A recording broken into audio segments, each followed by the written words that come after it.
I was catching up with an old friend last week, and he seemed, well, different. He was radiating this intense, almost unnerving confidence. He told me he was manifesting a massive promotion at his firm, and he was like 100% certain it was going to happen. He described his process with this incredible detail. He'd spend an hour every single morning, not just thinking about the new job, but actually feeling it. He'd visualize the view from the new corner office, the feeling of the embossed letters on his new business cards, even the specific appreciative tone his boss would use when giving him the news. He just kept talking about matching the frequency of his desire, insisting that the universe had to deliver. And it was, it was compelling for a minute. But then I asked him a simple, practical question. I said, so what new projects have you volunteered for? Or what specific steps are you taking to show management you're ready for that leap? And just like that, the entire energy shifted. His confidence it cracked. It was replaced by this sudden defensiveness.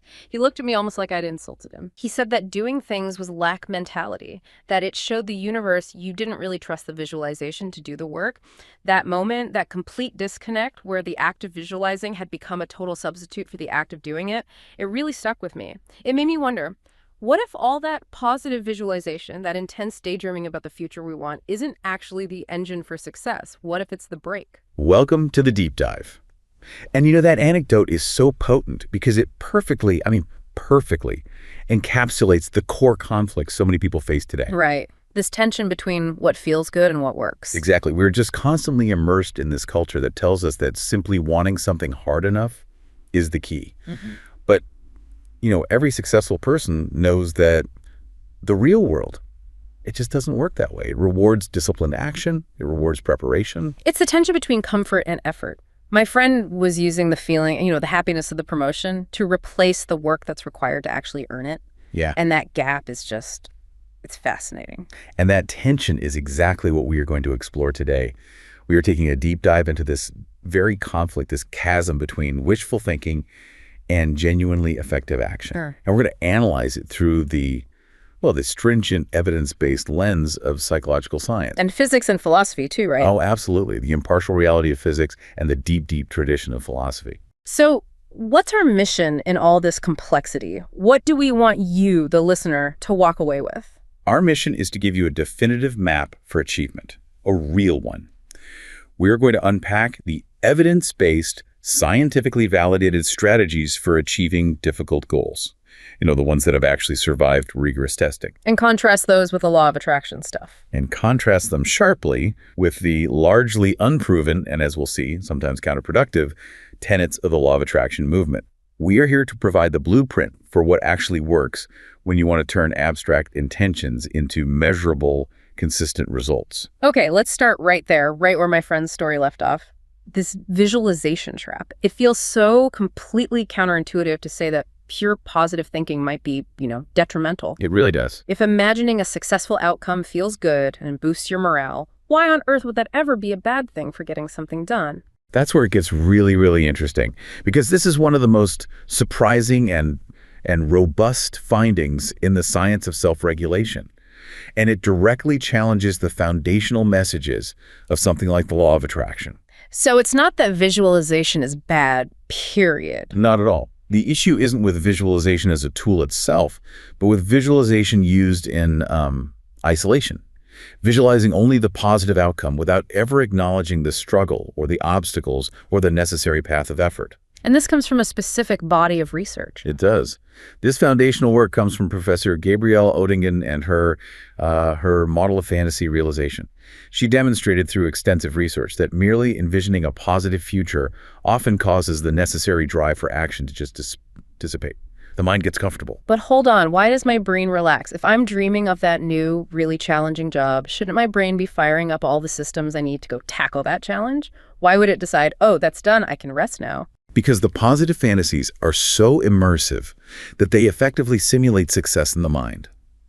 When you indulge solely in the emotional payoff, the corner office view, the feeling of appreciation you mentioned, your body experiences a state of, Premature resolution. Premature resolution. I like that. Your system interprets the feeling of having achieved the goal now, which then reduces the necessary internal pressure to actually mobilize resources and do the work. So it's not just a mental relaxation. You're saying it's a measurable physical phenomenon. Oh, absolutely. The research has detailed the physiological effect of this premature success. Consider a study they did involving patients who were preparing for hip replacement operations. Okay. The patients who spent time only engaging in these positive fantasies about a successful recovery, they actually showed a measurable drop in their systolic blood pressure. Wow. Their bodies physiologically relaxed, as if the tension of the impending operation or the hard work of rehab afterwards had already passed. That's incredible. The body is essentially saying mission accomplished before the mission has even started. Exactly. And when that happens, you lack what the German researchers call Handlungsenergie. Handlungsenergie. It basically means action energy. It's the motivational drive required to actually initiate and sustain movement toward the goal. If you already feel the satisfaction of the promotion, where is the incentive to volunteer for those difficult extra projects? It's gone. You've already cashed the emotional check. You've cashed it. And Odington's work, it formally identified two modes of thinking that lead to these poor results. The first is what we just discussed, indulging, which is purely and solely envisioning the positive future. That leads to the energy drop. And the second? The second is dwelling. And that's solely reflecting on the negative reality, the obstacles, the fears, the scarcity, without any reference to a desired outcome. Both are completely unproductive. And the data on indulging must be pretty stark, right? I mean, given how many self-help books push that exact thing. It is. In comparative studies, people who merely indulged, the ones who spent time only envisioning the positive future, they consistently showed measurably less subsequent effort. And they achieved poorer results. And this is across the board? Across different domains, yes. From academic performance to weight loss. And sometimes they observed this over periods stretching up to 2 years.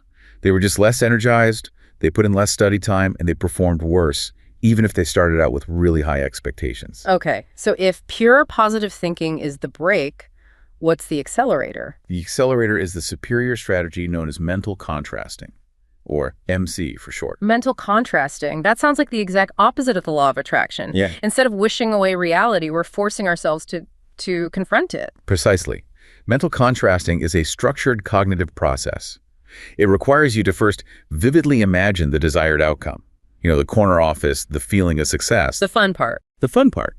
But then you have to immediately follow that positive visualization by reflecting honestly and deeply on the present reality that stands directly in the way. So an internal obstacle. An internal obstacle, exactly. This could be a fear of public speaking or a habit of procrastinating or just feeling tired after a long day. Why is forcing that juxtaposition so effective, though? Doesn't dwelling on the problem just make you anxious or defeatist? I mean, that's exactly what LOA warns against. It's a great question, but it doesn't lead to defeatism because of the specific structure and the sequence.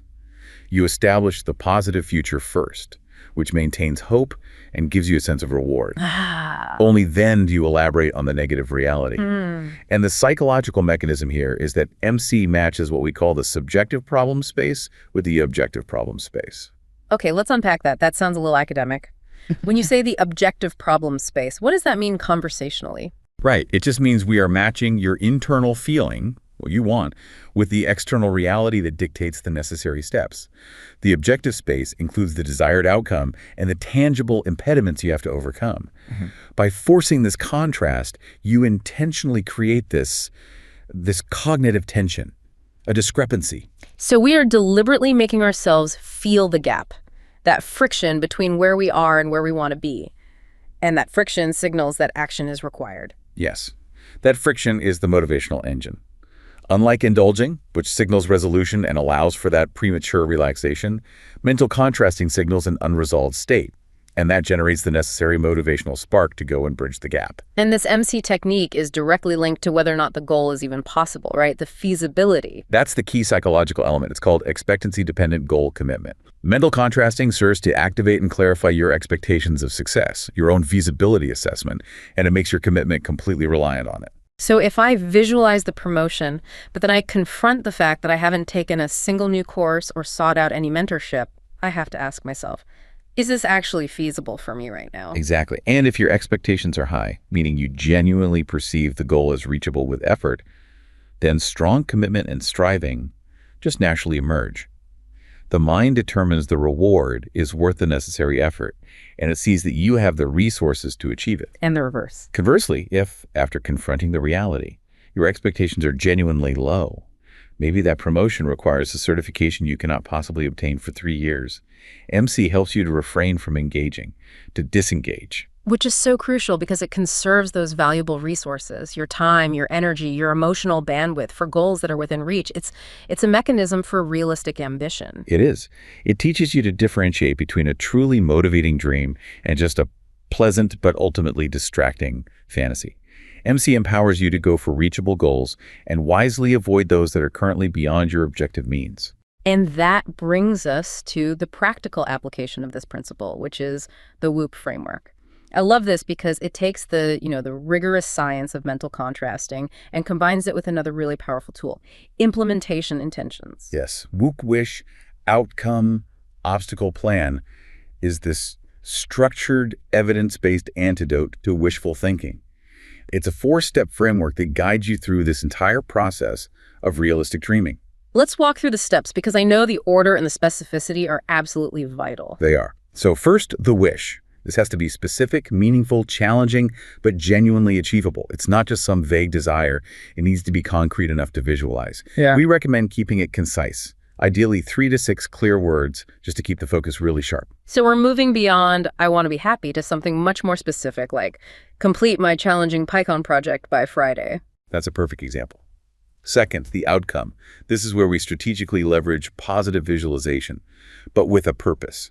You need to identify and fully visualize the absolute best feeling or result associated with achieving that wish. And you have to engage all your senses. Spend time really savoring this mental picture. Why is it so important to spend time truly savoring that outcome? What does that do?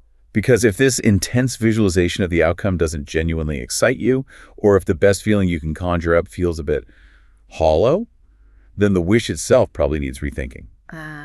It might be a goal someone else wants for you, or one you don't truly care about deep down. The outcome is the fuel. It has to be real.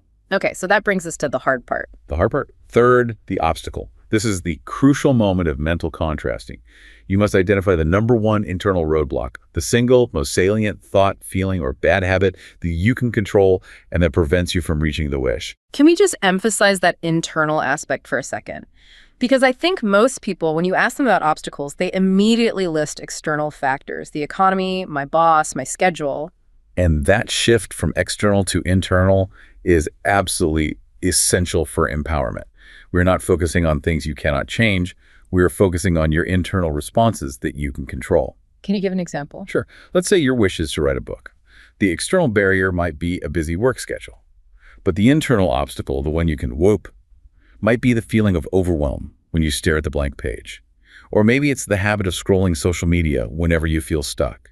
The internal feeling of overwhelm is what you whoop against. That makes the obstacle tangible and addressable. It changes the fight from me versus the universe to me versus my own habits. Which brings us to the most powerful step. Fourth, the plan.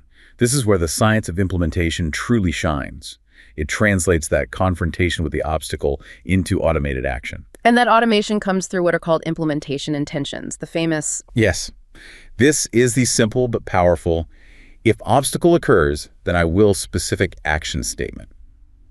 It is the crucial bridge between just having an intention and actually changing your behavior. And the evidence supporting its efficacy is phenomenal. Let's clarify the language again, because implementation intention sounds a bit academic. How is it really different from just a normal goal? Well, a simple goal intention is abstract and broad. Like, I intend to get an A in my history class. It requires constant, deliberate mental effort to act on. Right. An implementation intention is a detailed plan for a specific situation. For example, if I finish work and immediately feel too tired, that's the internal obstacle, then I will immediately put on my running shoes and walk for just 10 minutes. So it preempts the problem. You're defining the solution ahead of time. I'm essentially creating a neurological trigger for myself. We are. A massive meta-analysis, which pooled 94 independent studies, demonstrated the robust effect of Kalas. They provide a medium to large effect size specifically, a G of 0.65 over and above simply setting a goal intention alone. For those of us who may not deal with statistics every day, a D equals 0.65 effect size. That sounds impressive, but what does that really mean in practical terms? It means we are talking about genuine, measurable, life-changing efficacy from a simple cognitive tool. I mean, to give you some perspective, a 0.65 effect size is often larger than the effect size of many common psychological or even some pharmaceutical interventions. We are talking about a strategy that radically shifts behavior and outcome potential. So how does the brain achieve this automation? What's the cognitive mechanism that moves this out of the realm of just conscious willpower? The mechanism is effectively cognitive delegation. Implementation intentions automate your goal striving by doing two things. First, they make the critical situational cue, the if part, highly accessible in your mind. So you notice it right away. You notice it. And second, they forge a strong mental link between that cue and the desired response, the then part. By establishing this preset link, the response just initiates automatically. It has all the features of automaticity. It's immediate, it's efficient, and it has what researchers call the redundancy of conscious intent. When you say redundancy of conscious intent, you mean we essentially bypass the need for that endless internal debate, right? The should I, shouldn't I? Exactly. Yeah. The system is automated, so the willpower component is minimized. You are using a one-time conscious act of will in the planning phase to establish an automatic action. And this taps into different parts of the brain. It seems to. Think of the neurological pathway. Goal intentions primarily rely on the prefrontal cortex, which handles deliberation, conscious control, and it fatigues very quickly. This leads to what's called ego depletion. Right. Implementation intentions, however, help shift that control toward the basal ganglia, which is the region associated with highly efficient automated habit loops. That switch is the key to preserving your finite reserves of willpower. This explains why implementation intentions are so effective at solving the three most challenging problems of goal striving. Let's detail those three problems. Okay, the first problem to solve is getting started problems, procrastination. We all struggle to initiate tasks, especially ones that are unpleasant or difficult. Definitely. And studies show that merely planning what you want to do isn't enough. People who planned when and where they would write a report were 3 times more likely to actually write it than those who only formed the goal intention to write it. Eyes make you seize the opportunity to act when the cue is present. It's the difference between I need to go to the gym, and if the clock strikes 5 p.m., then I will immediately change into my gym clothes. One is just a wish, the other is a trigger. Precisely. The second problem is staying on track problems. These happen when distractions or adverse internal states try to derail you. I shield your goal from these interferences. This is so powerful for stabilizing your behavior despite internal chaos like suppressing cravings when you're dieting or just staying on your study habits even when you feel tired or irritated. That's where the internal obstacle focus really pays off. The plan anticipates that emotional dip, for example. If I feel overwhelmed by how complex this task is, then I will immediately close the main document and just write a 1-paragraph summary of my progress. Yes, you've pre-decided how to handle that emotional barrier. And the third crucial problem that eyes solve is not overextending oneself. As we noted, eyes conserve your self-regulatory resources. They prevent ego depletion. Because the decision is already made. The decision is made because the behavior is regulated by the pre-selected cue and the automated response. Your deliberating self is less involved. You are not burning out your willpower on constant in-the-moment decision-making. You save that finite conscious energy for actual problem solving, not just for maintaining control. And the evidence on this combined strategy, MCII, is just striking because it shows real, long-lasting, tangible behavior change. We have substantial hard data on this. I mean, consider this. Future anesthesiology residents who were briefly trained in MCII spent almost 3 times longer studying for their goal tasks. 3 times longer. Yes. They averaged 4.3 hours per week compared to only 1.5 hours per week for the control group.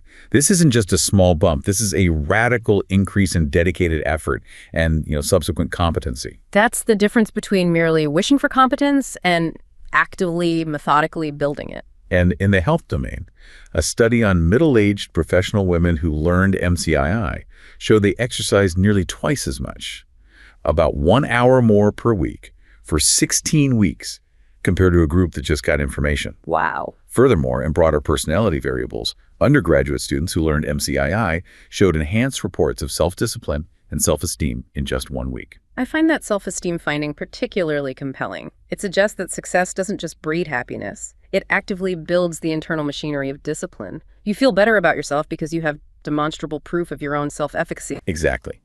The MCII strategy empowers you to sensibly commit to feasible goals and then utilize automated plans to achieve them effectively. This process of setting realistic expectations and then following through consistently is the true evidence-based path to building self-discipline, which in turn feeds back into genuine self-esteem. Okay, so we've established a robust psychological evidence for how we achieve goals. Now, let's transition sharply into the claims made by the other side of this whole spectrum. When my friend talked about matching the frequency and the universe delivering his promotion, he was explicitly invoking the mystical side of the law of attraction. He was claiming it uses physics, specifically quantum physics, to change reality. And this transition requires us to shift from psychological rigor to scientific skepticism. Proponents of LOA, particularly those popularized in massive bestsellers like The Secret, claim that your thoughts send out these frequencies that literally rearrange the fabric of physical reality to manifest wealth or health or objects. And they use scientific-sounding terms to do it. They systematically misrepresent complex scientific concepts, using phrases like the observer effect as definitive proof. Okay, so before we get into the weeds of their claims, let's get the verdict from actual science first. What is the consensus among practicing physicists regarding thoughts changing macroscopic reality? The consensus is absolute, and it's unambiguous. The connection of the law of attraction to quantum physics is freely invented pseudoscience. There is no known or measurable mechanism for the energy generated by human thoughts to exert a meaningful physical force that could, for example, change macroscopic objects like a building or a bank account or a signed contract. So when LOA proponents reference these quantum phenomena, they are engaging in what you called a severe misrepresentation. Let's break down their two favorite claims, starting with the observer effect. Right, the observer effect. The claim is that consciousness collapses the quantum waveform, and therefore human thought must be powerful enough to collapse desired reality into existence. Sounds powerful. It does, but this claim breaks down immediately because of the scale mismatch. The observer effect is only demonstrated at the subatomic level for things like individual photons or electrons, the absolutely smallest measurable particles. It describes how the act of measurement itself, which is usually hitting the particle with another particle like a photon, influences its behavior. It makes it behave like a particle instead of a wave. Exactly. But LOA proponents extrapolate that to say, if my consciousness can change a tiny electron, it can change my mortgage. And that extrapolation is where it falls apart. It's scientifically invalid. Quantum mechanics describes a reality that exists only at that tiny, tiny scale. The moment you introduce objects that are macroscopic familiar objects like a car, a coffee cup, or a housing contract, the quantum effects rapidly break down. They're governed by classical Newtonian physics. Can you give us an analogy for the energy requirement here? I mean, why can an electron be affected but a car cannot? Well, think about the energy required. To influence a single electron, you are dealing with infinitesimal units of energy. To influence a macroscopic object, say, to spontaneously move a baseball across a room, you would need to exert a massive, measurable physical force. And thoughts just don't have that kind of juice. Not even close. If thoughts truly produced enough energy to attract a new house, we would be able to detect that force. It would fundamentally violate the established laws of thermodynamics and the conservation of energy. We would essentially be creating matter or energy from absolutely nothing. Consciousness simply does not possess the capacity to exert that kind of physical influence on the external, familiar world. That makes the scale problem undeniable. Now let's address the other big one, waves and frequencies. My friend claimed he was matching the frequency of his desire. What is the physics of brainwaves versus these matter waves? Right. So the brain does generate electrical signals, brainwaves, which we can measure with an EEG. These are voltage fluctuations. They're essentially electromagnetic interference noise, very similar to the static that's emitted by a running computer. Okay. However, these brainwaves are orders of magnitude different from the matter waves described in quantum mechanics, which pertain to probability distributions. The voltage signals in your brain have no known mechanism to transmit a meaningful external physical influence across space that could remotely affect the external world. So they're just local. They were fundamentally localized bioelectrical phenomena, not cosmic transmitters of desire. And the very name, law of attraction, is actually, ironically, misleading in a physics context. It is entirely misleading. I mean, if we stick to actual physics, the only true laws of attraction are gravitation, which attracts all matter and electromagnetism. And what's the key principle of electromagnetism? That opposites attract and similars repel. This is the exact inverse of the LOA's central, unproven tenet that like attracts like. If LOA were based on electromagnetism, trying to manifest wealth would simply repel all the money that is already like your desire. That's a great way to put the absurdity in perspective. And this scientific distortion, it highlights the need for a really robust critical thinking toolkit when you're confronting these extraordinary claims. Absolutely. Scientific skepticism is vital. It means approaching all claims with an open mind, but only accepting those that survive rigorous scrutiny and replication. We have to differentiate that from cynicism, which is just reflexive rejection. So let's apply that toolkit. Let's go through the warning signs of pseudoscience as they apply to the LOA movement. Okay. The first sign is psychobabble. Give us an example of how that manifests in this world. Psychobabble is the strategic use of scientific or technical-sounding words that are used incorrectly, often just to lend authority to a baseless claim.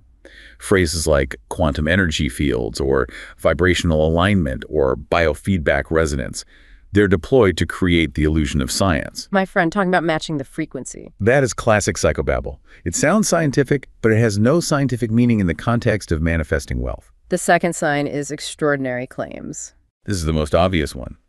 These are assertions that are highly implausible in light of established knowledge and yet lack any convincing, verifiable evidence. When claims run counter to physics, chemistry, or biology, they have to meet an impossibly high standard of proof. And they never do. They never do. We cited resources promoted online, like something called Quantum Man Downloadable Medicine, which claims you can pay to download digital medicine that cures everything from the common cold to malaria, because the medicine transfers from a remote quantum computer to your brain's neural network. That's truly extraordinary, and a perfect example of a claim that demands and is completely devoid of any evidence. The third sign is the heavy reliance on anecdotal evidence. Pseudoscience thrives on confirmation bias. Successes are loudly highlighted, the person who visualized their job, the lottery winner who claims LOA, while the millions of people who diligently visualize their goals and fail often just remain silent. Or worse, they're told it's their fault. Exactly. They're told they're at fault, which is part of the selection bias inherent in the system. The failures are dismissed as the person having low vibration. Okay, and the fourth sign? The fourth sign is the absence of connectivity. This means the claims directly contradict established scientific knowledge and have no connection to the broader body of science. Concepts like downloadable medicine, or the premise that individual thoughts can affect gravity or electromagnetism. They simply break our understanding of how the universe works. And this erosion of critical thinking is the hidden real harm here, isn't it? I mean, it goes way beyond just wasting time visualizing a corner office. It is the systemic damage to public scientific literacy. We saw this so clearly with the story of Mark, the carpenter from Idaho. Mark was a thoughtful man, but he accepted the LOA's misapplication of the observer effect as a literal rule of the universe. So he really bought in. He bought in completely. He spent weeks visualizing a major housing contract.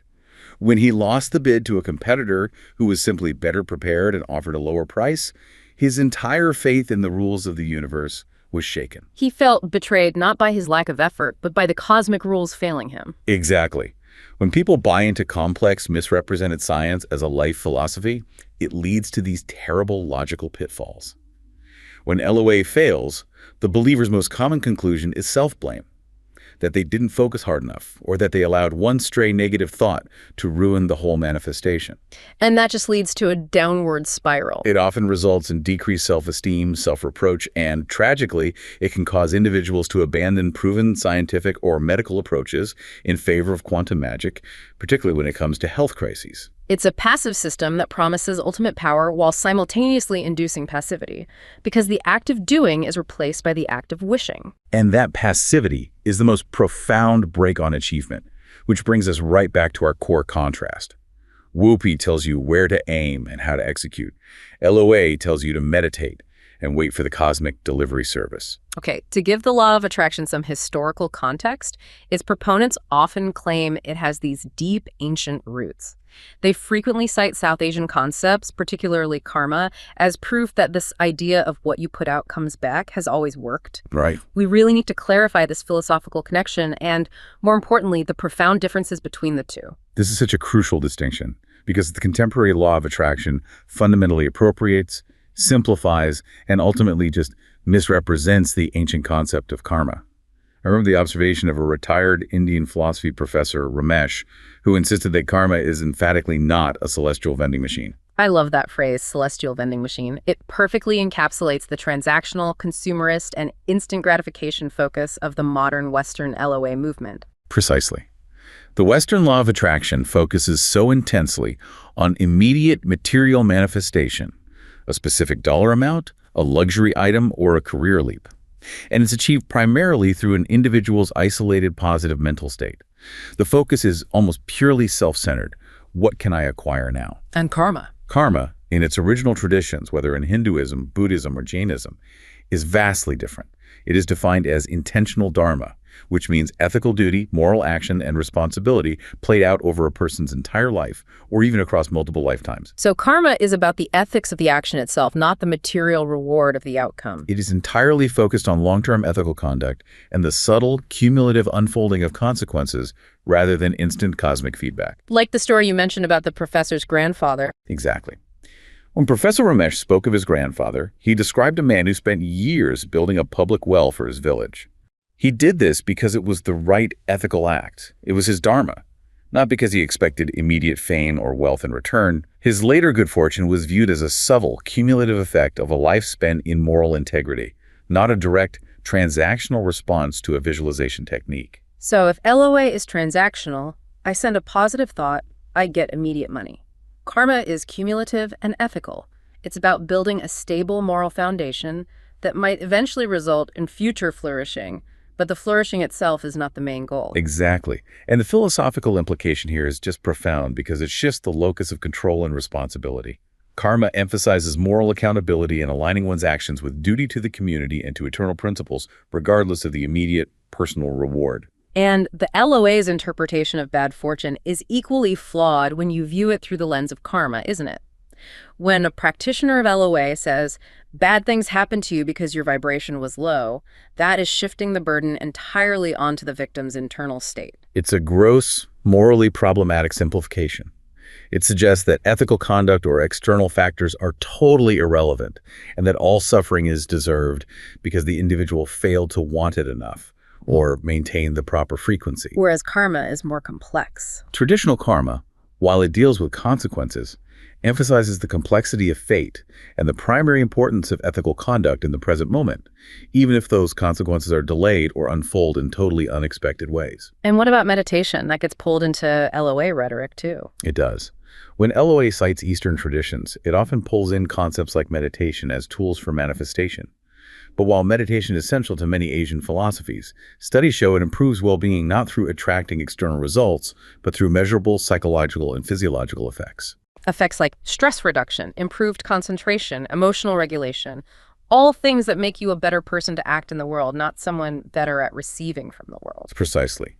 The distinction shifts the philosophical foundation away from the self-centered material, what can I get now, to the more stable, ethical, and selfless foundation of what is my duty to the world and others, and how can I prepare myself to meet that duty.